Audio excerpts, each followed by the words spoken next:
اللهم صل وسلم وبارك عليك يا حبيبي يا رسول الله. صباح الخير.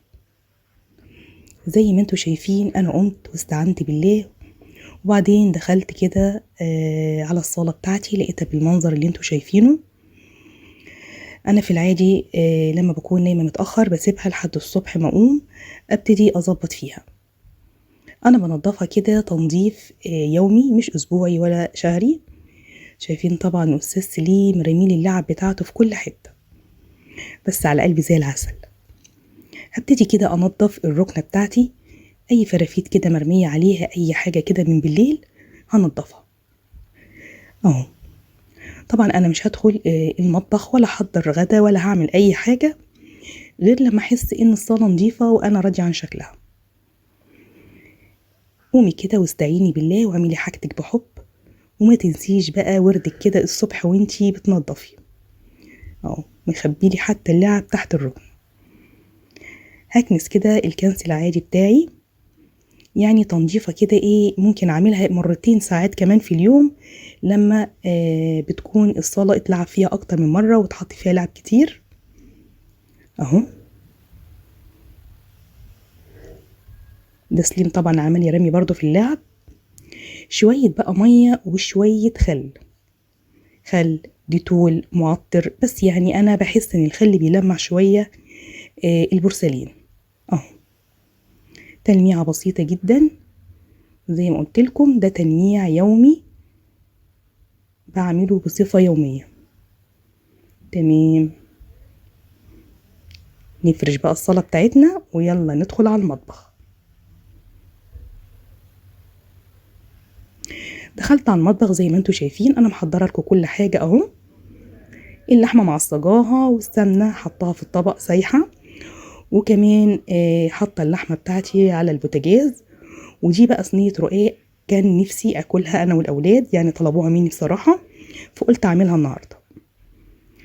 انا بقى مش جايباكم معايا المطبخ عشان افرجكم على صينية الرقاق، كلنا بنعرف نعملها، وانا برصها هقول لكم كلمتين مهمين قوي. انا ملاحظة ان المشاكل الزوجية زادت جدا في الفترة الاخيرة، وعايزة اسألك، مشاكلك الزوجية اغلبها بتكون ايه؟ مصاريف؟ عايزة اروح عند والدتي؟ انت متحكم فيا؟ انا عايزة انزل حاجة معينة على الموبايل وهو مش راضي؟ يعني مشاكل بالخصوص دي.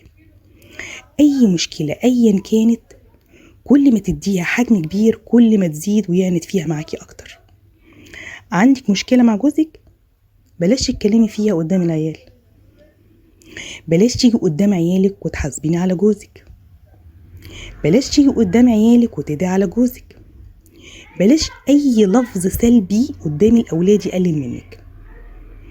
اي مشكلة ايا كان ليها حل، وكل ما تكوني سياسية مع جوزك باسلوبك وبطريقتك هتكسبي قلبه وهتعرفي تحلي مشكلتك.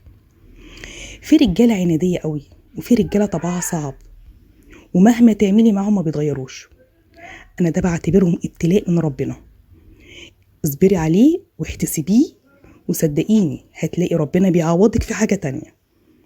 يعوضك بقى في بنت كويسة تطلع حاجة تفرحك، يعوضك في صحة، يعوضك في مال ربنا يرزقك بيه.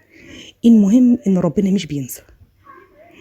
اي مشكلة بينك وبين جوزك ابعدي اولادك عنها، ليكوا غرفة مع بعض خشوا واتكلموا فيها، وياريتك تسمعي اكتر ما تتكلمي. وياريت كمان الحاجة اللي ما تستاهلش ان احنا نعاند بعض فيها ونتعامل فيها ند بند نعديها. فكري في نفسك، فكري في سعادتك، فكري في حياتك، فكري في العمر اللي بيضيع وما بيتكررش تاني. في حاجات كتيرة قوي لما بتكبر ما بنعرفش نصغرها ولا نوقفها تاني، خلاص وتبقى ساعات خراب للبيوت. بالمناسبة انا عملت بسيسة، بس طريقتها هنزلها لكم في فيديو خاص، عاملاها بقشر اليوستفندي، جميلة جدا وريحتها ملهاش حل. كانوا الاولاد طلبوها مني وعملتها بعد صينية الرقاق اهي. انا خلصت خلاص الصينية وطلعتها من الفرن، وببتدي بقى احضر الغدا عشان نتغدى. الصينية سخنة وجميلة وريحتها تجنن. كل اللي طالباه منكم اي متابعة عندها مشكلة تكتبها لي في الكومنتات، وانا ان شاء الله الفيديو الجاي هطلع اتكلم عن مشكلتها.